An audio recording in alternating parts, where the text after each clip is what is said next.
네. 이렇게 하나님 은혜로, 이번에 저희 우간다 개혁신학대학교에서 졸업식을, 지난 5월 27일 날 했는데요. 우리 임정근 목사님 특별히, 우간다 개혁신학대학을 후원하는 한국의 이제 맨 선교부, 우리 이사장님이기도 하시고, 또 학교 우리 후원도 해주시는데, 이번에 특별히 졸업식에 오셨어요. 여러분들 다 기도하셨겠지만, 우리 또 장로님들 또 다른 또 몇몇 목사님들하고 같이요. 그래서 너무 감사했고, 또 이렇게 사실은 저는 이제 좀 몇 가지 일이 있어서 한국에 잠시 한 2달 정도 방문 지금 했는데요. 졸업식 끝나자마자 또 목사님 이렇게 또 불러주셔서 선교 보고도 하고 말씀 전할 수 있는 기회 주셔서 너무 감사합니다. 말씀 전하기 전에 잠깐 이 시간에 그 선교 보고 좀 드리고 말씀 나누도록 그렇게 하겠습니다. 우리 잠시 기도하시겠습니다. 주님 감사합니다. 우리는 우리의 공로로 하나님 앞에 설 수가 없는 죄인들입니다. 우리의 죄를 생각할 때 우리가 어찌 감히 거룩하신 하나님의 존전에 설 수가 있겠습니까? 만물에 찍기보다도 못하고 벌레보다도 못한 죄인들인 저희들을 하나님께서 불쌍히 여기시사 아들 되시는 예수님 보내주셔서 예수님께서 십자가에서 나의 죄를 위해서 우리 모두의 죄를 위해서 피 흘려주심으로 우리의 모든 억만가지 죄가 다 사함받고 주 예수 그리스도의 의로 말미암아 옷 입어 하나님의 존귀한 거룩한 자녀가 되는 은혜 주신 그 놀라운 하나님의 은총을 이 시간에 찬양드립니다. 주님 이 시간에 우리 모두 기쁨으로 하나님을 경배하며 또 하나님께서 우리 모두에게 주시고자 원하시는 생명의 말씀 듣게 하시고 우리 모두 구원받은 하나님의 백성으로 이 땅에 살아갈 수 있는 거룩한 은혜 내려 주옵소서. 예수님 이름으로 기도하옵나이다. 아멘. 감사합니다. 뵙게 돼서 너무 반갑고요. 잠시 선교 보고 특별히 또 우리 안양 북부교회에서 우리 같이 동역하는 우리 김신아 목사님 후원해 주시고 또 우간다 개혁신학대학도 이렇게 매달 후원을 해주세요. 그래서 얼마나 제가 그 학교 책임자로 감사한지 모르겠습니다. 이 시간 다시 이 자리를 빌어서 우리 목사님과 또 우리 여러 당회원들 또 온 교우들 모두에게 깊은 감사의 마음을 전합니다. 저하고 오늘 함께 참석한 오목기 선교사는 특별히 이 선교에 대한 그 비전을 가지고 그렇게 이제 살다가 저는 이제 대학 시절에 그 선교 집회에 갔다가 하나님께 서원을 했어요. 그래서 함부로 서원하면 안 되는데 제가 그때 선교 집회 갔다가 호주의 여자 선교사님이 저 파푸아 뉴기냐의 그 정글에 들어가서 정말 아프리카보다도 더한 그런 정글에 들어가서 그 식인종들에게 복음을 전하는 그 영화를 보면서 깊은 감동을 받고 선교사가 되리라. 그렇게 하나님 앞에 소원을 했습니다. 소원을 했는데 그게 이제 큰 마음에 부담이 됐어요. 하나님 앞에 선교사가 되겠다고 헌신했는데 가야 되지 않겠느냐. 그래서 그런 큰 부담을 가지고 오랜 기간 신앙생활을 했습니다.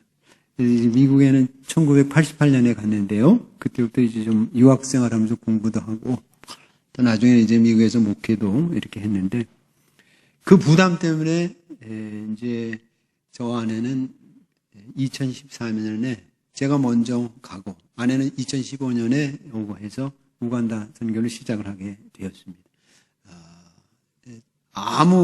누가 특별히 후원하는 그런 교회가 있었던 것도 아닌데 하나님 약속을 믿고 우간다로 갔는데 참 연약한 저희들 통해서 하나님께서 많은 이 선교의 사역들을 이루셨고 또 우리가 가서 정말 볼지어다 내가 세상 끝날까지 너희와 항상 함께 있으리라 하시는 마태복음 28장 19절 20절의 그 말씀을 늘 체험하면서 우리가 가서 제자를 삼고 또 예수님 말씀을 가르치고 세례를 주고 예수님 말씀을 가르치고 또 복음을 증거할 때 주님이 함께 하시겠다는 그 놀라운 능력의 약속을 우리는 많이 체험을 했습니다.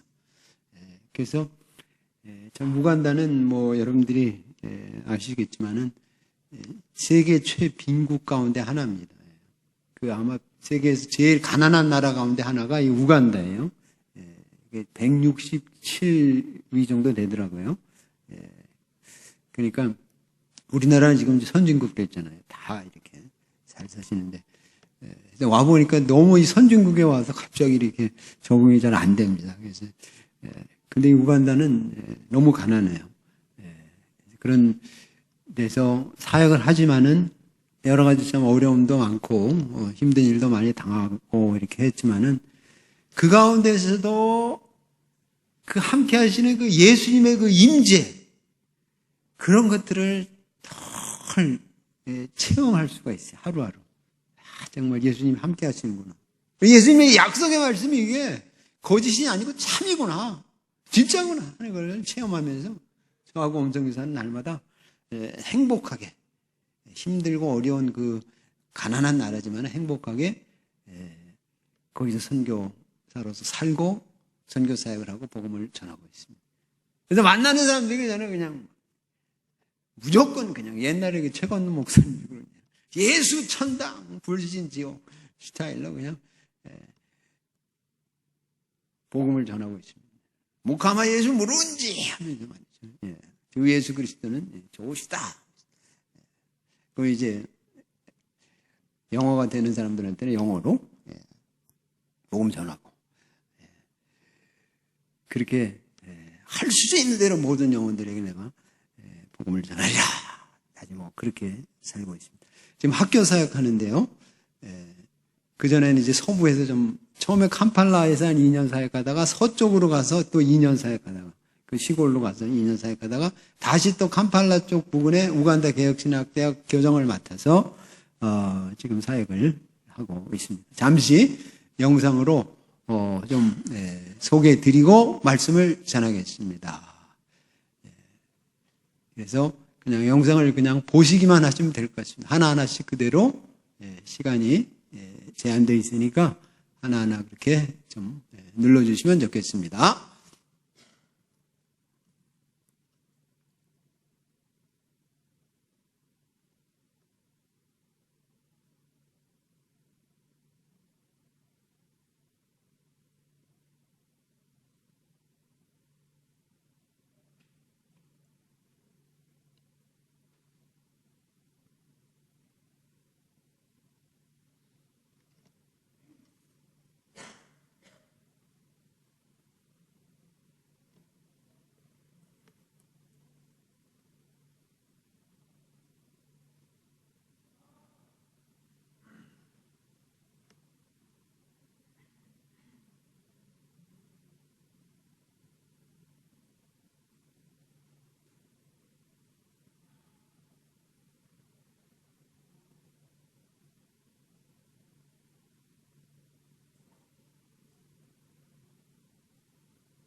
기억나실 때, 우간다 개혁신학대학과 또 김신화 목사님 또, 저희 가정을 위해서도 기도 부탁드리겠습니다. 오늘, 천국의 도래 제목으로 함께, 말씀 나누기를 원합니다. 이 마태복음에 보면은, 하나님 나라를 천국으로 그렇게 주로 표현을 많이 하고 있어요. 하나님의 나라라는 표현도 종종 등장하는데 대부분 마태는 하나님 나라를 천국으로 그렇게 부르고 있습니다. 반면에 이제 마가복음을 보면은 천국 대신에 하나님의 나라라는 용어를 쓰고 있죠. 그 이유는 마태는 이제 이 마태복음 자체가 유대 그리스도인들을 위해서 기록된 거거든요. 그래서 그 성경학자들 중에서는 원래는 마태복음이 아람어로, 왜냐하면 예수님 당시에 이제 사용되던 그 언어가 팔레스타인 지역에서는 아람어였습니다. 그 시리아어죠. 그리고 라틴어, 그릭 다 사용됐어요. 라틴어는 이제 공공 그 용어로 사용이 됐고, 로마 시대였으니까요. 그리고 일반 트레이드라든지 이런 사람들은 또 히라보를 썼어요. 그릭 그 컬처 가운데 있었기 때문에. 근데 보통 사람들이 이제 아람어를 많이 썼어요. 그래서 예수님께서도 하신 말씀 중에서 아람어가 많이 등장하죠. 대표적인 게 엘리 라마 사막단이 그게 아람어거든요. 달리다콤 이게 다 아람어거든요. 그래서 예수님께서 아람어를 쓰셨어요. 또 예수님은 이 그릭도 예수님은 사용하셨고요. 물론 이제 예수님께서는 구약 성경도 읽으셨어요. 히브리 말로 기록된 구약 성경. 그러나 이제 예수님 당시에는 히브리 일부는 또 아람어로 구약이 기록됐는데 그것이 이제 주전 약 한 3세기경에 알렉산드리아에서 그리스어로 번역이 됩니다. 구약 성경이. 그것은 이제 70인역이라고 하죠. 그래서 예수님 당시에는 주로 사용되던, 회당에서는 주로 히브리 말로 이제 서기관들, 바리새인들이 그거를 읽었는데 보통 사람들이 많이 사용하는 그 성경은 70인역이었어요. 70인역 히라보로 번역된 구약 성경이었어요. 그래서 신약의 그 저자들은 대부분 70인역 헬라말로 번역된, 그리스말로 번역된 구약 성경을 사용합니다. 그래서 이제 마태복음 우리가 이제 여기 나와 있는, 본문에 나와 있는, 이 구약 이사야 그 인용도 이사야 9장인데, 이것도 역시, 마태도 역시 70인역, 헬라말로 번역된 그 구약 성경을 인용을 하고 있어요. 그런데 이 마태복음은 구약과 이 신약의 브릿지라고 할 수가 있습니다. 마태복음에 가장 이 구약에 대한 인용이 제일 많이 나와요. 이사야도 많이 인용되고 구약 성경의 선지서들이 제일 많이 인용이 되고 있어요. 사복음서 중에서. 그 이유는 마태가 유대 그리스도인들에게 이 복음서를 기록을 하면서 예수님께서는 구약 성경을 이루신, 구약 성경의 그 예언과 약속들을 이루신 하나님의 아들이시고 오시기로 그렇게 예언되어 있던 하나님의 아들이시고 메시아이시다 하는 것을 우리들에게 보여주시기 위해서 구약 성경을 그렇게 많이 인용을 했던 것이죠. 근데 그러면서도 이제 마태복음에 많이 등장하는 것이 무엇이냐면 천국, 하나님의 나라에 대한 그러한 마태의 소개입니다. 그래서 오늘 우리가 이 본문에도 보면은 마태는 이사야서 9장을 인용을 하면서 예수님께서 사역을 시작을 하셨을 때 첫 번째 예수님의 선포는 다른 것이 아니라 하나님 나라에 대한 선포였다 하는 것을 알려주고 있습니다. 회개하라 천국이 가까웠느니라.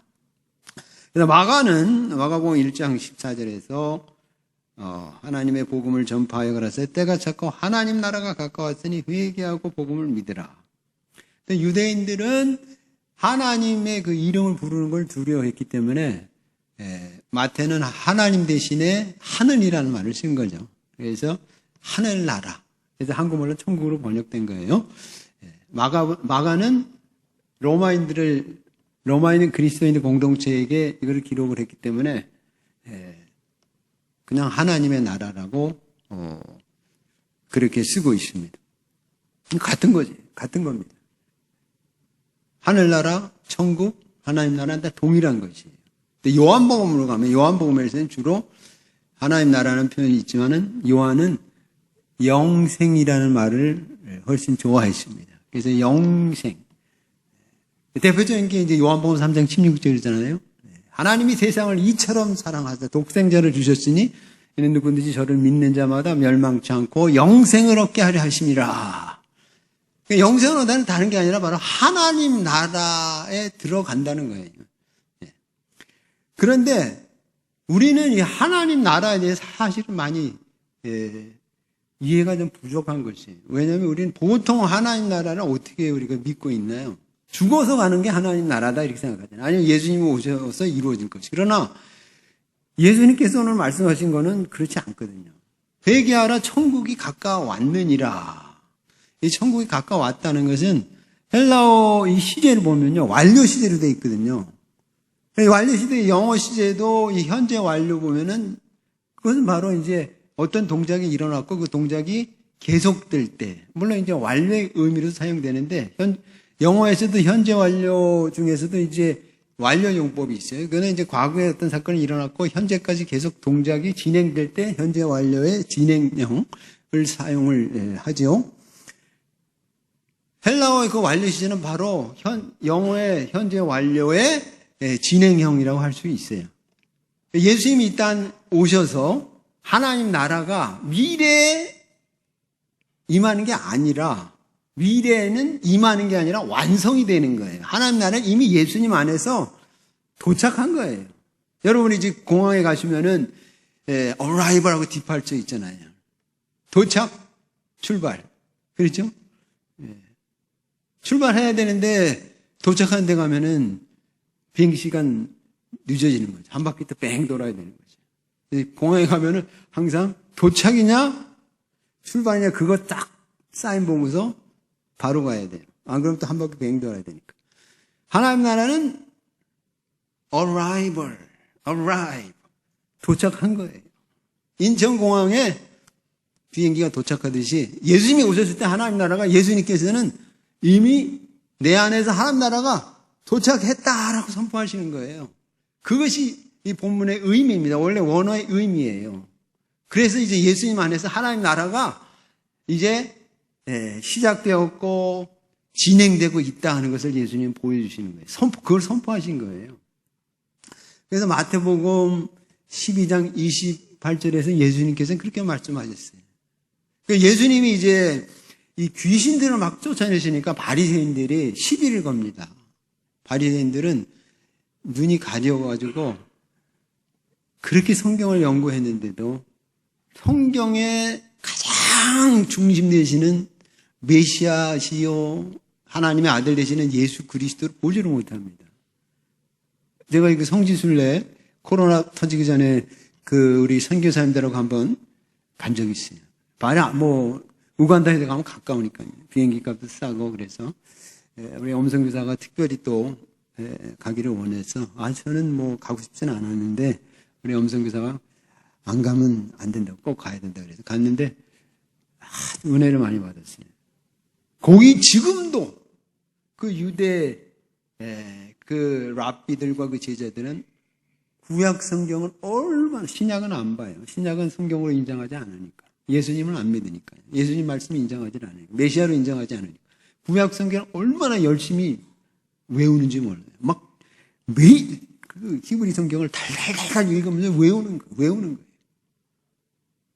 그런데 예수님 당시도 그 랍비들, 바리새인들, 서기관들은 그렇게 성경을 열심히 읽고 연구했는데도 불구하고 막상 그 성경이 가르치던 성경의 가장 중심되는 메시아, 구원자가 오셨는데 보지를 못하는 거예요.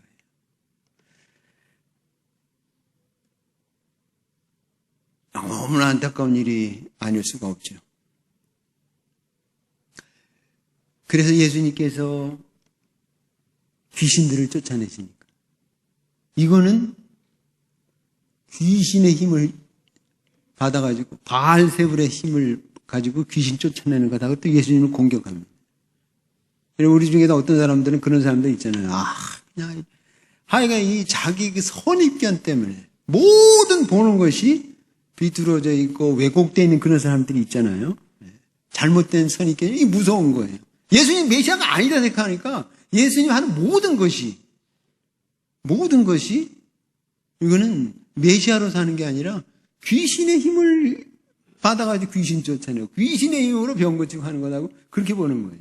예수님께서 마태복음 2장 28절에서는 그러나 분명하게 예수님이 선언하십니다.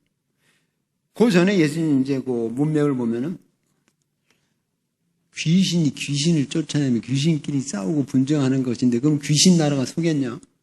생각을 해보거라 하고 예수님이 딱 말씀하시죠. 예수님은 별명이 The Word of God, 하나님의 말씀이에요. 그래서 예수님의 입에서 나오는 그 모든 말씀은 하나님의 지혜 그 자체입니다. 그래서 예수님 돌아가시기 전에 예루살렘에 오셨을 때 그 바리새인들, 그 율법 학자들이 예수님을 꼬투리 잡아가지고 빌라도에게 넘겨주려고 얼마나 어려운 질문, 난해한 질문을 많이 했습니까? 예수님께서 그들의 입을 다 침묵하게 만드셨어요. 예수님 자신이 지혜이시기 때문에. 귀신이 귀신을 쫓아낼 수 있겠느냐? 귀신은 귀신끼리 안 싸운다. 그러면서 예수님께서는 그러나 내가 하나님의 성령의 손을 힘입어서 귀신을 쫓아내는 것이면 하나님 나라가 이미 너희에게 임하였느니라 고 선포하셨던 것입니다. 이 귀신이 예수 그리스도의 그 권세 앞에 쫓겨나고 귀신들이 예수님 앞에서 벌벌 떠는 것은 그것은 무엇이냐? 하나님이 이 땅에 임하셨다는 증거이고 하나님 나라가 예수님 안에서 임하셨다는 증거라고 예수님이 말씀하신 것이에요. 그래서 하나님 나라는 물론 우리가 죽으면 천국 가고 예수님 오시면 천국이 이 땅에 완성되지만 이미 예수님 안에서 2000년 전에 이미 arrival 도착했어요. 이미 도착했어요. 그리고 우리 가운데 지금 진행되고 있는 것입니다. 그래서 우리가 이 그레고리안 캘린더라고 하죠. 그 달력은 바로 역사를 예수님 오시기 전 BC, Before Christ 그리고 Anno Domini. 그래서 주의 해, the year of the Lord 그렇게 착 구분하잖아요. 예수님 오시기 전, 후. 이제 얼마 전부터 이제 그 유대인들 중심으로 해서 다른 기독교인들이 왜 우리가 꼭 그 AD BC를 써야 되냐? BCE 쓰자 뭐 이러면서 Before Common Era 뭐 이렇게 BC도 쓰고 막 그래요. AC도 쓰고 그러나 아직까지는 이 대세가 BC AD 예수님 전 또 예수님 오신 이후 예수님의 해 이후 그렇게 쓰고 있는 것입니다. 예수님이 오신 것은 역사의 가장 중요한 변곡점이었습니다. 예수님이 오시기 전에는 사단이 이 세상에 신으로서 공중의 권세를 잡고 많은 사람들, 지금도 물론 사탄이 믿지 않는 자 가운데 역사하지만은 예수님이 오기 전까지는 세상의 신으로 왕노릇하던 그런 때였어요. 그러나 예수님이 이 땅에 오셔서 하나님 나라가 임했다라는 것은 무슨 말씀이냐면 사탄의 권세가 깨졌다는 거예요. 예수님의 십자가와 부활을 통해서 사탄의 권세가 깨졌다는 것이 하나님 나라가 임했다는 거죠. 마치 노르만디 상륙작전 같이 인천 상륙작전 같이 이미 제2차 세계대전 때 연합군들의 결정적인 승리 사건이 노르만디 상륙작전, 또 6.25 전쟁 때 맥아더 장군에 의한 인천 상륙작전에 의해서 공산군들이 패퇴하기 시작한 것처럼 이미 구원사에 있어서 결정적인 승리가 예수 그리스도의 오심과 십자가와 부활을 통해서 일어났다는 것입니다. 그걸 예수님이 지금 선포하시는 거예요. 그래서 그 이후로 이제 하나님 나라의 복음이 전파되기 시작해서 누가복음 16장 10절에 보면 예수님께서 율법과 선지자의 때는 요한의 때까지 그 후로는 하나님 나라의 복음이 전파되어 침노하는 자마다 그리로 들어간다 말씀하시죠. 침노하는 자다. 누구든지 침노하는 자마다 누구든지 예수 믿고 하나님 나라 들어가고자 하는 자는 다 들어올 수 있다는 거예요. 문이 이제는 열렸다는 거예요. 구약시대 때는 하나님께서 아브라함과 이스라엘이라고 하는 특정 민족을 통해서 하나님이 자신을 계시하시고 열방에 대한 구원의 계획을 보여주셨는데 이제는 그 약속이 예수 그리스도 안에서 아브라함의 씨, 다윗의 씨로 오신 예수 그리스도 안에서 이루어져서 이제는 누구든지 하나님 아들이시고 우리의 구주 되신 예수 그리스도를 믿고 영접하고 따르면은 하나님 나라의 시민이 되는 이런 놀라운 은혜와 특권의 시대가, 새 언약의 시대가, 축복의 시대가, 하나님 나라의 시대가 이제는 개막됐다는 것을 예수님이 알려주시는 것입니다. 그래서 우리 지금 특별한 시대 가운데 살고 있어요. 그래서 예수님께서 이 하나님 나라에 대해서 말씀을 많이 해주셨는데 심지어는 세례요한이 누구였습니까? 여자 가운데 세례요한보다 더 큰 자가 없다고 칭찬하셨잖아요. 메시아기를 예비했으니까요. 그러나 천국에서는 가장 작은 자도 세례요한보다 크다 예수님 말씀하셨어요. 이게 무슨 말씀이에요? 이 천국의 시민된 그 축복과 특권이 옛 언약의 그 축복과 특권보다 훨씬 크다는 걸 예수님은 우리들에게 가르쳐주신 거예요. 예수님께서는 천국 그 자체셨습니다. 나라라는 것은 다른 뜻이지 않아요. 왕권이라는 뜻이에요. 왕권. 그 하나님 나라가 임했던 것은 하나님의 왕권이, 하나님의 주권이, 하나님의 통치가 이 땅에 이루어졌다는 것이에요. 우간다도 지금 여러 부족들이 55개의 부족들이 있고 거기도 지금도 몇몇 나라들이 있어요. 있는데 왕도 있어요. 그러나 실권은 없어요. 마치 그 엘리자베스 여왕이 실권이 없는 상징적인 왕인 것처럼 실권은 다 총리에게 있잖아요. 그러니까 나라라는 성경에서 나라 바실레이아라는 이 말, 히브리 말로 이제 말쿠스라 그러는데 이 뜻은 킹십, 통치권이에요. 그러니까 우리가 예수님께서 가르쳐 주신 뜻이 하늘에서 이룬 것 같이 땅에서도 이루어지다 하고 예수님께서 하시고 우리에게 그렇게 기도하라고 말씀하신 것.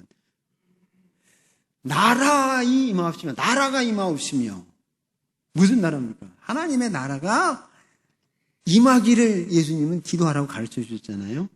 그건 다른 뜻이 아니라 하나님의 그 왕권이 하늘나라에서는 지금 완벽하게 이루어지고 있습니다.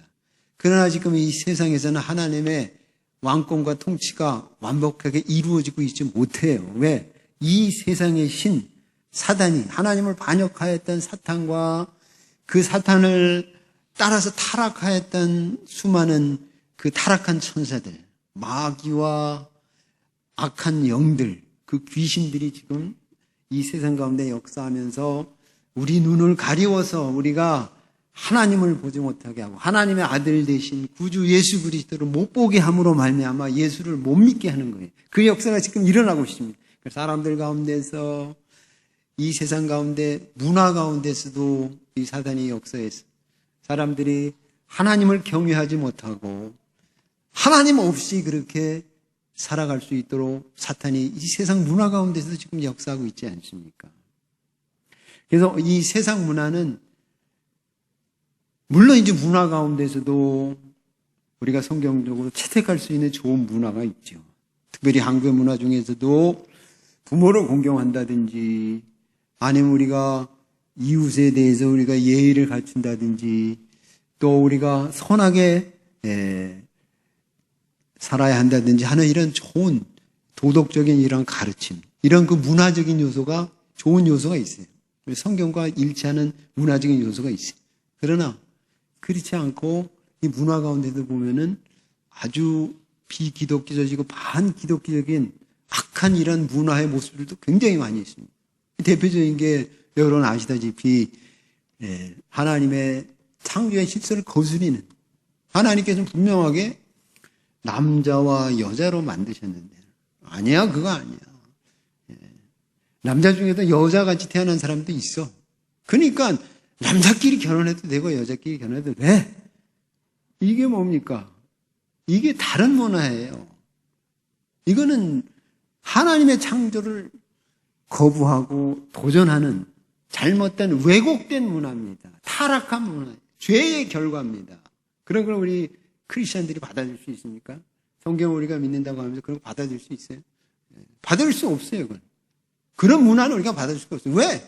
그건 하나님께서 말씀하신 창조의 질서를 거스르는 거예요. 아프리카 사람들은 그 얘기하면 다 그냥 설레설레 흔들어요. 오바마가 몇 년 전에 왔을 때, 오바마 그 아버지가 케냐 사람이잖아요. 케냐에 왔는데, 그게 케냐에 성이 많아요.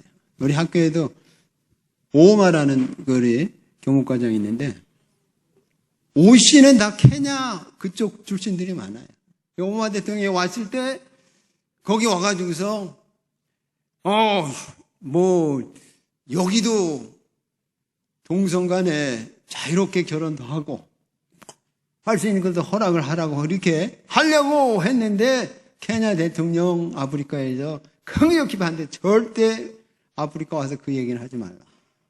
그래서 오마도 그 얘기 못했어요. 케냐. 오래전에 아프리카 왔을 때. 아프리카 사람들은 그렇게 안 믿어요. 아프리카 사람들은 가정이란 것은 뭐냐? 남자와 여자가 결혼해서 아이 낳고 이끌어가는 게 가정이라고 믿지, 남자끼리 사는 건 여자끼리 사는 건 그거 결혼이라고 아프리카 사람들은 안 믿어요. 안 믿어요. 우리는 성경에서 말씀하고 있기 때문에 그거를 우리는 믿는 것입니다. 하나님 말씀하시니까. 우리는 예수님이 이 땅에 오셔서 전파해 주신 이 하나님 나라의 복음을 예수님을 통해서, 또 그 후에 12 제자들을 통해서, 그 후에 많은 믿음의 선진들을 통해서 그 복음이 우리에게 전파됐습니다. 1885년에 한국에는 아펜젤러 그리고 온더우드 선교사가 최초로 한국 땅을 밟으면서 전파하기 시작한 그 복음으로 인해서, 물론 이제 카톨릭 그 이전에 역사가 있지만요, 개신교의 최초의 선교사들 아닙니까? 와가지고 수많은 선교사들이 한국 땅에 피를 뿌리면서 복음을 전했습니다. 그래서 한국교회는 수많은 그 선교사들의 그 피에 의해 세워진 교회입니다.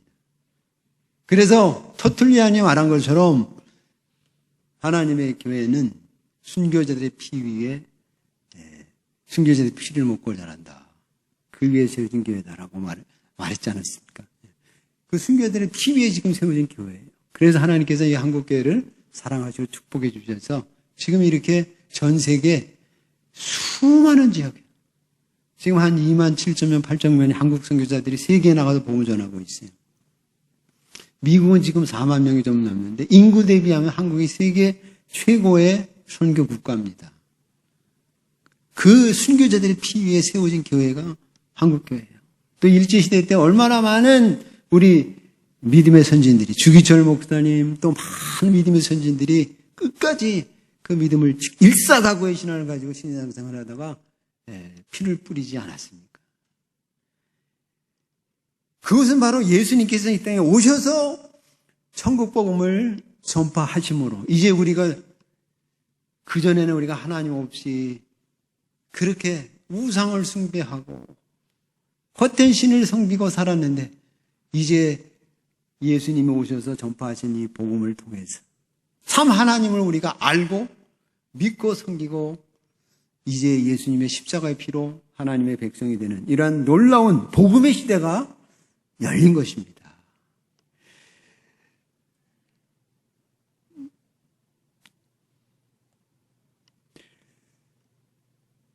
그래서 이제 우리는 이 천국에 이미 들어와 있는 것입니다.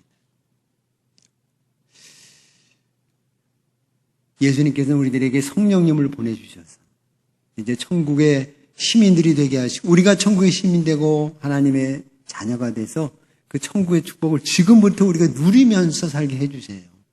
그래서 로마서 14장 17절에는 하나님의 나라는 먹고 마시는 데 있는 것이 아니요. 오직 성령 안에서 의와 평강과 희락이라. 이렇게 사도 바울이 가르치고 있습니다. 사도 바울도 역시 마찬가지로 처음부터 끝까지 예수님처럼 하나님 나라를 전파하시고 하나님 나라에 대한 복음을 증거했습니다. 사도행전 28장 맨 마지막에 보면은 로마에 이제 죄수 끌려가서 2년 동안 새방에 갇혀 있는데도 불구하고 거기서 찾아오는 사람들에게 하나님 나라에 대해서 증거했다라고 누가는 우리들에게 알려주고 있습니다. 우리는 지금 예수 그리스도께서 하나님 아들이신데 나의 죄를 위해서 십자가 지시고 죽으셔서 그 공로로 이제 우리가 죄사함 받고 하나님의 자녀가 된다는 이 복음을 우리가 들었고 믿어서 하나님의 자녀가 된 것입니다. 이것이 이제 성경에서는 은혜다라고 말을 하고 있죠.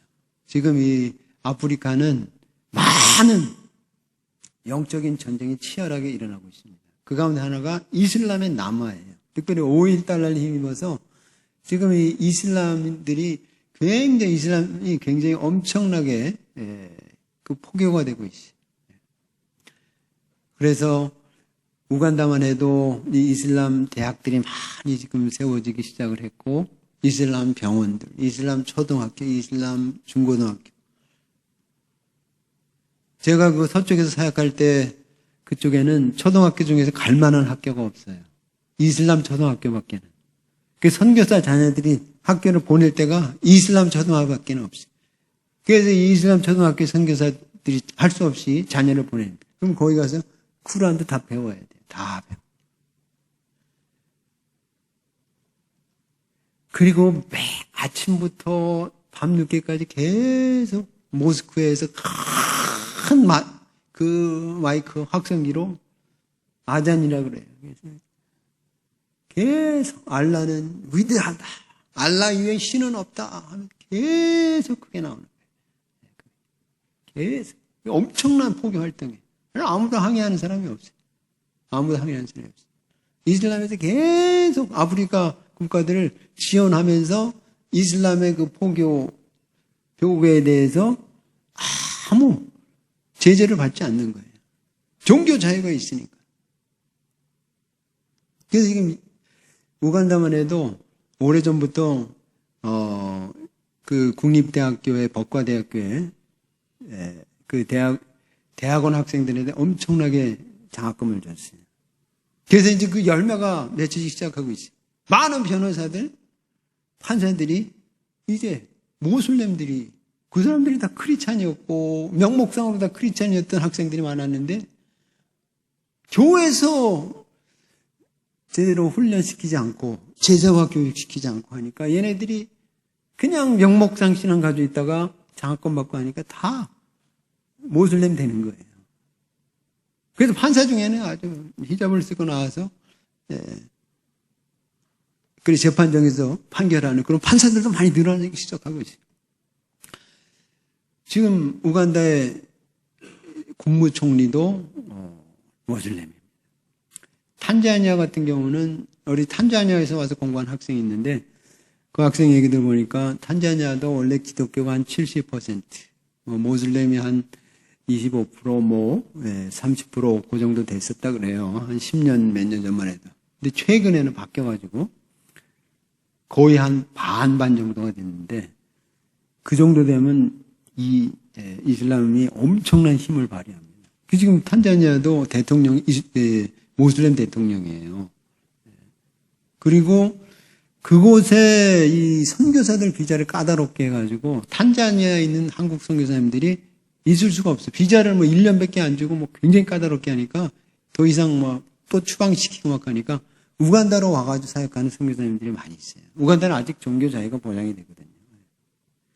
그러나 계속해서 이렇게 이 아프리카 같은 경우는 이슬람이 강력하게 이렇게 포교 활동을 하고 있습니다. 한국 같으면, 지금 한국 같은 경우는 어떤가요? 한국도 역시 터키라든지 이런 쪽에서 많이 와서 어떻게 하면 이제 한국도 좀 더 많은 이슬람을 포교할 수 있을까 하고 전략적으로 그렇게 지금 많이 힘쓰고 있죠. 그러나 한국은 오랜 기간 유교, 불교 이런 사상이 뿌리 깊은 그런 풍토이기 때문에 우리가 이 복음을 전하기 굉장히 쉽지가 않잖아요. 우리나라 기독교에 아직도 기독교가 25%밖에 안 되니까 75%는 아직도 예수를 알지 못하고 예수 믿지 않는 사람들이 4명 중에 3명입니다.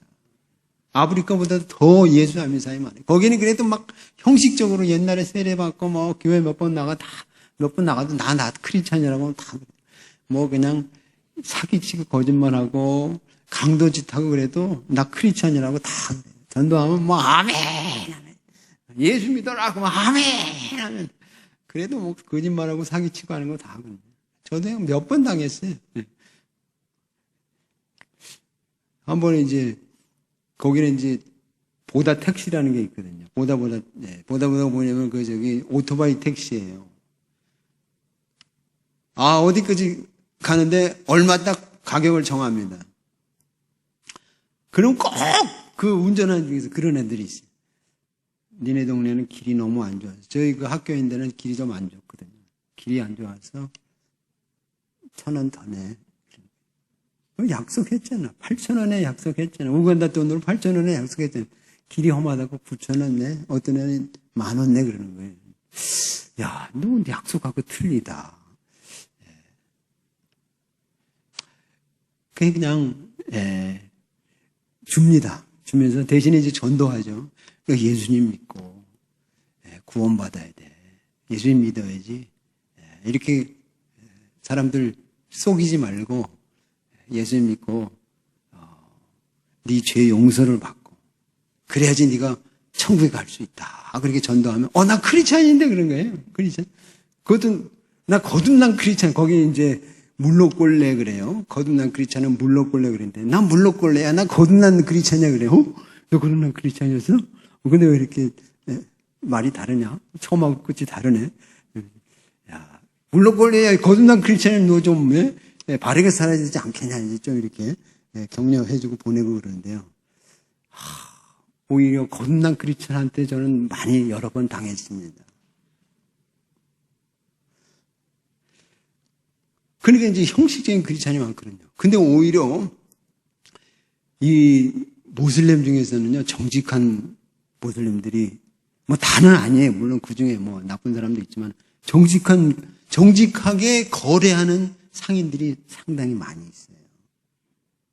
그 오토바이 택시 몰아도 딱 8,000원 하면은 8,000원 받고, 근데 보면 이 모슬렘 크리스찬인 경우 많아요. 상인 중에서도. 제가 너무 가슴이 아파요. 이래가지고 이 복음 전도의 문이 자꾸 막히는데. 굉장히 안타깝습니다. 그래서 이제 우리 학교에서 학생들 가르칠 때 그런 얘기 많이 좀 해줘요. 우리 학생들 중에서도 제가 이번에 강의를 하나 했는데 친구 페이퍼를 그대로 옮겨가지고 제출한 거예요. 그래서 페이퍼 제출한 거에 비교해보니까 너무 똑같아요. 그래서 걔를 불렀어요. 너 친구 거 그대로 베꼈냐? 안 그랬대. 진짜 그랬대? 안 그랬대. 그래서 저 페이퍼를 한 장 한 장씩 보여주면서 이게 똑같은데? 했더니 똑같은데? 했더니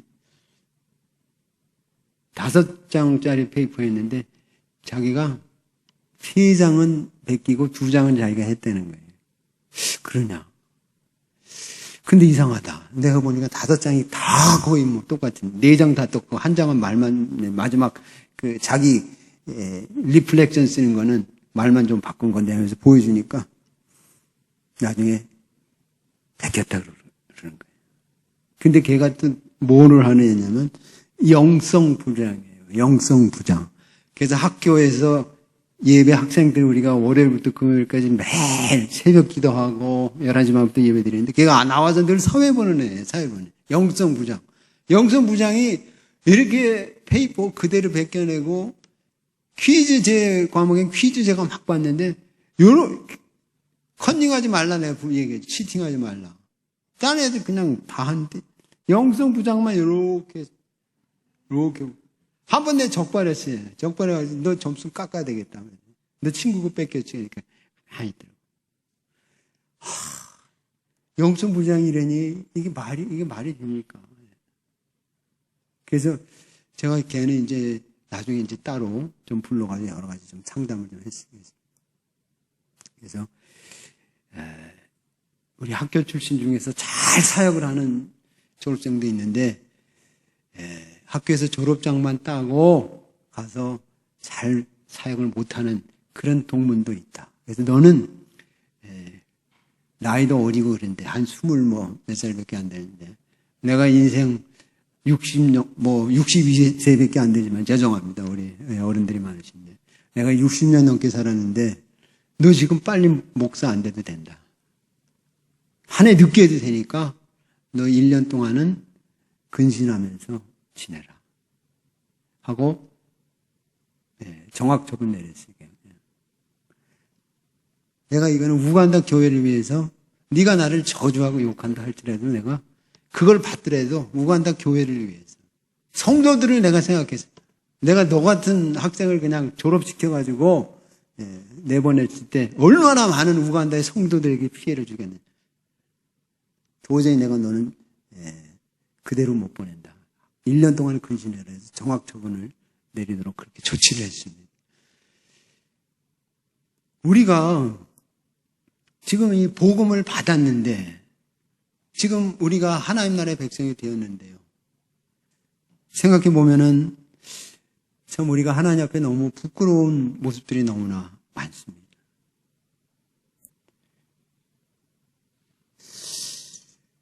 복음은 우리를 새롭게 하는 하나님의 능력입니다. 우리가 이 예수 그리스도의 복음을 통해서 우리는 죄와 사망에서 해방됩니다. 예수 믿으면 우리 삶이 달라져요. 완전히 달라집니다. 그래서 김익두 목사님 들어보셨잖아요. 그 김익두 목사님 원래 유명한 깡패 아니었습니까? 그 옛날 일제시대 때 평양에서 유명한 깡패였어요. 그래서 지나는 사람들 막 두들겨 패고 돈을 뺏고 하는 깡패였어요. 그러나 그 김익두 목사님이 나중에 부흥회에서 은혜 받고 변하잖아요. 그래가지고는 새 사람이 돼서 한 번 평양을 걸어가는데 김익두가 변화됐다는 이야기를 듣고 평양에 어떤 아주머니 한 분이 한번 시험 좀 해보자. 진짜 변화돼. 물을 확 뿌렸다 그러잖아요. 그랬더니 김익두 목사님이 그 유명한 말씀 하셨다 그러잖아요. 예수는 내가 믿고 복은 자네가 받았네 하는 유명한 말씀 하셨다 그러잖아요. 예수 믿으면 그렇게 변하는 거예요. 변하게 돼 있어요. 저도 고등학교 1학년 때 교회를 형님 인도로 나왔는데 정말 처음에는 이 신앙이 없으니까 그냥 왔다 갔다 막 했는데 고등학교 2학년 말에 그때 이제 돌아가신 부산의 수영로교회 그 정필도 목사님이라고 혹시 아신지 모르겠어요. 부흥회를 하시는데 그때는 그렇게 제가 잘 믿음이 없는 때인데 이상하게 성령님께서 말씀을 통해서 역사하시더라고요. 그 목사님 말씀을 느릿느릿 하시는 분이신데 그 말씀이 가슴에 박히기 시작하면서 나중에 그 부흥회 끝났을 때 같이 이렇게 기도하는 시간에 제가 하나님의 큰 은혜를 받습니다. 성령을 체험하게 됐어요. 그래서 저는 아주 모범적인 학생이라고 생각을 했었는데 제 안에 모든 죄를 성령님께서 보여주시고 깨닫게 해주셨어요. 그래서 막 1시간 동안 울면서 되게 됐어요. 저는 기도를 할 줄은 몰랐는데 울면서 1시간을 기도하고 눈을 떠보니까 사람들이 다 집에 간 거예요. 와, 그런 회개의 체험이 있었습니다. 그 다음부터는 의심이 사라지고 성경이 다 믿어지는 거예요. 그렇게 의심이 많았는데. 그리고 저는 변해서 새 사람이 됐어요. 그전에는 아주 세상 음악이 너무 좋아서 막, 여기 혹시 송창식이라고 아시는지 모르겠는데. 제 별명이 중학교 때 안창식이었어요. 좀 생기게 비슷하다 그래서. 그래서 애들 중학교 때 제가 친구들 창식아 그랬어요. 그래서 송창식 노래 막 줄줄 외웠어요, 뭐. 다 외다시피 하고, 뭐, 팝송, 뭐, 그냥 좋아하고 막 이랬는데, 이 세상 음악이 싹 끊어지는 거예요. 찬송이 좋고, 복음성이 좋고, 성경이 아주 막 이해가 돼요. 그리고 이제 하나님 저를 이제 특별히, 목사가 되고자 하는 특별한 소명을 주셔서 제가 이제 신학대학을 가게 되고, 결국은 또 이 선교사 소명을 주셔서 선교지까지 가게 된 거거든요. 근데 복음을 우리가 믿으면 이렇게, 복음이 우리 전 인격과 삶을 변화시키는 것입니다. 여러분 예수 믿고 변화되셨어요? 여러분들이 예수를 믿기 전과 믿은 다음과 변화가 있습니까? 변화가 있어야 돼요.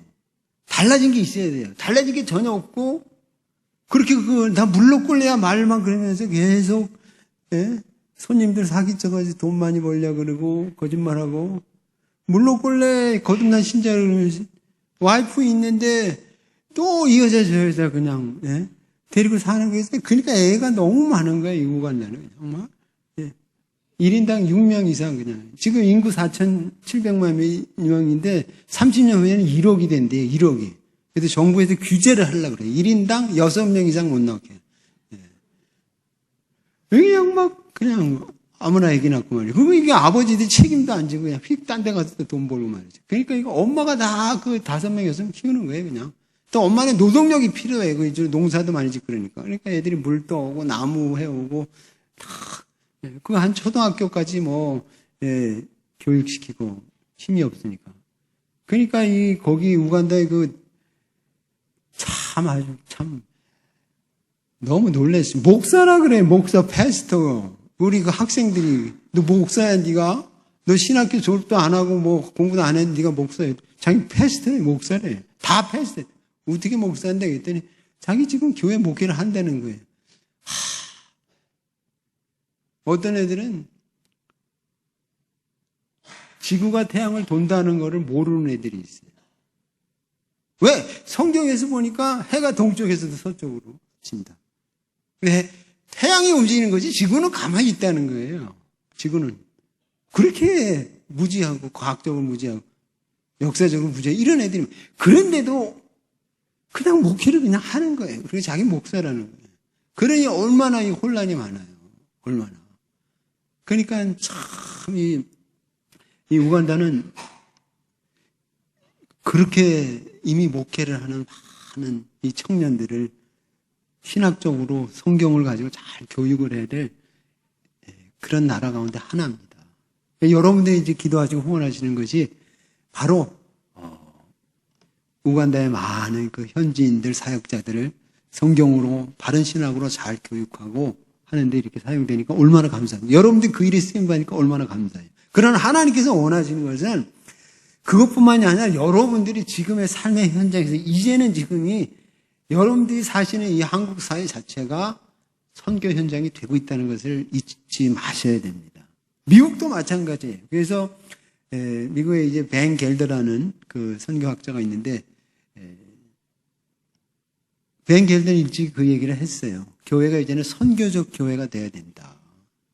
기존의 그러한 틀을 가지고 교단의 틀, 기존의 어떤 조직만 가지고는 이제는 교회가 기능을 할 수 없다는 거예요. 교회가 선교적 교회로 그 본질이 바뀌어야만 한다는 것이에요. 온 교인들이 이제는 그들의 삶의 현장에서 바로 선교적 삶을 살아야 한다는 것이에요. 그러니까 여러분들이 꼭 저같이 아프리카로 안 오시더라도 여러분들이 지금 있는 삶의 현장이 지금 선교 현장이 되고 있는 거예요. 한국 사회의 75%는 예수 안 믿습니다. 또 한국에 많은 동남아시아에서 많은 사람들이 오고 있어요. 또 중동권에서도 많이 오고 있어요. 여러분들이 지금 이 한국 사회 속에서 선교할 수 있고 복음을 전할 수 있는 그런 시대가 지금 된 거예요. 마치 미국같이 그렇게 된 거예요. 점점점 많은 다양한 민족과 다양한 나라 사람들이 오기 시작을 하는 거예요. 전혀 복음에 대해서 들어보지 못, 전혀 예수에 대해, 하나님에 대해서 들어오지 못한 사람들이 이제는 한국 땅을 밟기 시작합니다. 여러분들이 이제 바로 나가면 그런 분들을 만날 수가 있어요. 그분들에게 여러분들이 정말 여러분들이 믿은 예수 그리스도, 온유하시고 겸손하시고 정말 사랑의 화신인 우리 예수님의 모습을 여러분들이 삶 속에서 보여주시면서 그들에게 예수님을 전하고 복음을 전해야 되는 그러한 선교적 기회가 여러분들이 온 거예요. 그렇게 이제 하나님이 여러분들이 사시기를 원하는 거예요. 이미 선교적 교회고 지금 우리 안양 북부교회는 이미 이러한 교회로 시스템을 바꾼 걸로 알고 있습니다. 사명 선언 문제가 보니까 참 감동받았습니다. 이미 우리 안양 북부교회는 이런 교회가 되고 있지 않습니까? 우리 목사님의 리더십 속에서 여러분들이 앞으로도 계속해서 이렇게 지금 여러분들이 현장에서 물론 선교에서 선교사 위해서 기도하고 선교사 위해서 여러분들이 또 후원해 주시고 너무 고맙지만은 이제는 하나님께서 여러분들이 바로 이 한국 사회 속에서 이 안양에서 여러분들 이웃들에게 복음을 전하는 선교사로 살기를 원하십니다. 그래서 저는 여기 와서도 이발소에 가서 죄송합니다. 이발소에 가서 제가 그 이발하는 아저씨에게 전도를 했어요. 전도를 했는데 너무 이 아저씨가 머리를 잘 잘라서 제가 감동을 받았습니다. 감동을 받았어요. 그래서 저는 우리 엄성교사가 한 30년 이상 이렇게 제 머리를 잘 잘라줘서 우리 엄성교사가 최고다 이렇게 생각했는데 이발소 가니까 한국 이발소 가니까 그 아저씨가 탁 머리 이렇게 보더니 이거 어디서 자르셨나요? 그래요. 어디서는 아니고요. 저희 집사람이 잘랐는데요. 그랬더니까 그러시구나. 그럼 왜 계속 그렇게 자르시지? 그러더라고요. 뭐 알아요? 여기 오셨어요? 그러더라고요. 그래서 그래도 가끔은 여기 와야 되지 않겠습니까? 좀 잘라주시죠. 그랬더니 이제 툭툭툭툭툭 하는데 뭐 가위로 그냥 저도 머리 이제 가끔 우리 아내가 음성교사가 이제 안식년으로 미국에 좀 가 있을 때 제가 학교 때문에 못 가서 제가 혼자 1년 동안 머리를 막 잘라봤거든요. 그래서 그냥 한번 머리를 이제 막 바리깡으로 거울 보고 막 자르고 은행에 갔더니 우리 직원들 월급 주려고 이제 한국에서 보내주시는 그 송금을 찾으러 갔더니 거기 은행 직원들이 막 제 머리를 보고 키득키득 웃고 막 그러더라고요. 벌써 뭔 일이 터졌다 해가지고 주위에 있는 그 우간다 사람한테 제가 이제 그 셀폰을 주면서 한번 사진 좀 찍어달라고 부탁을 했어요. 조금 내가 뒤가 이상한 것 같으니까 사진 좀 찍어달라고. 그래서 이제 그 사람이 이제 딱 사진을 찍어줬어요. 그래서 이렇게 보니까 막 파고 막 엉망을 만든 거예요. 그냥 막. 그래서 집에 와서 또 그냥 완전히 그냥 막 밀고 그냥 막. 쉽지 않더라고요. 머리 자르는 게. 그건 더군다나 혼자서 자르려고 그러니까. 근데 저희 집사람 삼자에서 잘 자르거든요. 근데 이게 뭐냐고 말이죠. 근데 이 아저씨는 너무 잘 자르는 거예요. 그냥 가위로 촉촉촉촉.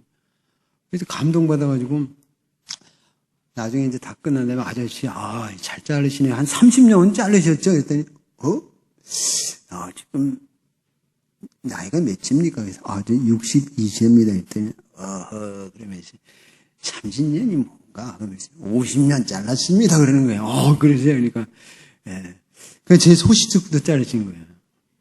그렇게 잘 자르. 근데 제가 이렇게 코로나 어려운 기간도 이겨내고 이발소를 지킨 이발사 아저씨. 이발소 내 찾으려고 3번째 찾은 거예요. 2군데는 다 문 닫았어요. 코로나 기간 비즈니스 너무 힘들어서. 이 아저씨가 예수 안 믿고 지옥에 떨어지는 그 모습을 생각하니까 너무 마음이 좀 아팠습니다. 이 아저씨 지옥 가면 어떻게 하나. 그래서 그 아저씨에게, 아저씨, 저는 예수님 믿는데요. 제가 한 45년 예수님 이렇게 믿어보니까 너무나 좋습니다.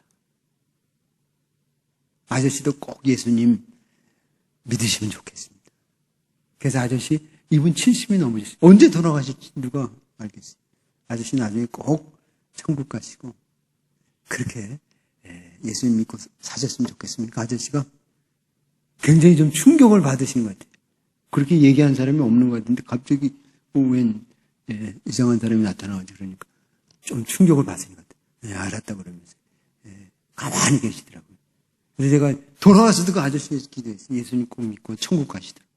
여러분 우리 주변에 지금 이렇게 시급하게 천국 복음을 듣고 지옥에 떨어지지 않고 하늘나라에 가야 될 사람들이 얼마나 많습니까? 지금도 지금 이 시간에도 지금 돌아가시는 분이 얼마나 많아요.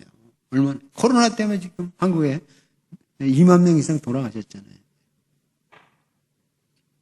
젊은 사람들은 나는 뭐 아직 70년 더 살 수 있는데 장담 못해요. 갑자기 차가 와서 부닥치면 할 수 없잖아요. 장담 못해요. 누구도. 제가 그 미국에서 목회할 때 참 가슴 아픈 이야기인데 그 아주 믿음 좋고 신앙 좋은 유명한 그 우리 교회 집사님 아들이 있었는데 19살 나이에 그냥 교통사고가 나서 하나님이 그냥 일찍이 부르신 거예요. 19살. 대학 입학 다 허가 받아놓고 교통사고로 천국 간 거예요. 그런 일은 얼마든지 일어날 수 있어요. 여러분 지금 사신 동안에 내가 지금 이 천국 복음을 믿고 지금 천국 시민이 되었느냐? 하나님 나라에 지금 들어와 있느냐? 나에게 예수 믿는 간증이 있느냐? 기쁨이 있느냐? 한번 돌아보십시오. 진짜 나는 믿음 안에 있는 것인가? 돌아보세요. 사도 바울은 믿음 안에 있는가? examine yourself. 너 자신을 살펴라. 그렇게 고린도후서 13장에서 우리들에게 알려주지 않았습니까? 사도 바울이 자기가 복음 전에도 만약에 내가 버림받으면 나는 아무것도 아니다라고 말하고 있잖아요. 정말 내가 예수쟁인가? 예수가 내 안에 있는가? 늘 살펴봐야 됩니다. 예수님 내 안에 지금 계시는가? 예수님 여러분 안에 계세요? 믿으시면 아멘 하시기 바랍니다. 아멘. 할렐루야. 늘 우리는 그 구원에 대한 확신 가지고 기쁨과 감사 가운데 살아야 되고, 두 번째는 이미 임한 이 천국의 복음을 우리는 우리 주변 사람들에게 때를 얻든지 못 얻든지 전해야 돼요. 내가 안전해가 이 사람 죽으면 지옥에 갈 거 아니겠어요? 내 가족 중에서. 그래서 저는 저희 형제가 먼저 예수 믿고 부모님 늦게 믿으셨는데, 지금 어머님이 굉장히 지금 뭐 말씀도 잘 못하시고 불편하신데 아직까지 정신은 좋으신데 그 뇌졸중 후유증을 해요. 제가 6년 전에 왔을 때는 우리 어머님, 아버님 어머님 나중에 다 믿고 뭐 이제 집사님 다 되시고 세례받고 집사님 되셨는데 그래도 제가 좀 불안해서 6년 전에 왔을 때는 어머님 건강하실 때 기도할 때마다 영접 기도를 계속 했어요. 어머님이 예수님께서 어머님의 죄를 위해서 십자가에 죽으시고 다시 사신 거 믿으시지요? 예, 그러면 아멘 하십시오. 난 믿는다. 아멘. 그래서 또 그 다음날에 또 한 번, 몇 번을 그렇게 영적 기도를, 막 하시도록 그렇게 했는데, 여러분, 우리 부모님들 첫째, 예수님 믿어야 돼요. 예. 그래야지 부모님 돌아가실 때 천국 가시지요. 예. 우리 자녀들, 친구들, 형제들, 이웃들, 빨리 예수 믿어야 돼요. 지금 코로나인데 어떻게 될지 누가 알아요? 우리 앞날을 우리 장담 못해요. 힘든 이러한 시대 가운데 우리는 살고 있습니다. 그러나 우리 예수님께서는 위로부터의 능력이 너희들에게 임할 것이다 하고 약속해 주셨어요. 그게 예수님께서 맨 나중에 천국 가시기 전에 제자들에게 약속하셨던 것입니다. 오직 성령이 너희에게 임하시면 너희가 권능을 받고 예루살렘과 온 유대와 사마리아와 땅끝까지 이르러 내 증인이 되리라. 사도행전 1장 8절에서 예수님이 마지막으로 그 말씀 주시고 가셨어요. 이제 성령님이 오셨습니다. 매일매일 우리가 성령님의 충만한 은혜를 받고 성령님께서 주시는 그 권능을 받아서 우리가 신자다운 삶을 살고 복음의 능력을 여러분의 삶 속에서 보여주세요. 부부 사이에서 여러분은 좀 남편은 아내에게, 아내는 남편에게 좀 따뜻하게 그렇게 좀 말씀을 좀 하세요. 당신은 뭐 그것도 그렇게 못하냐. 그렇게 자꾸 남편을 압박을 하시지 마시라 이 말이에요. 남편을 정말 따뜻한 말 한마디로 그걸 그렇게 못해 그렇게 하지 말고 당신이 못하는 것도 있군요. 이렇게 한번 말씀을 해보세요. 그럼 남편이 얼마나 그냥 은혜를 받겠습니까? 아내에게도 왜 이렇게 된장국이 맛이 없나 그러지 말고 당신이 가끔 된장국 실수할 때가 있군요. 이렇게 한번 말씀해 보시라고요. 얼마나 아내가 아주 해피해지겠어요.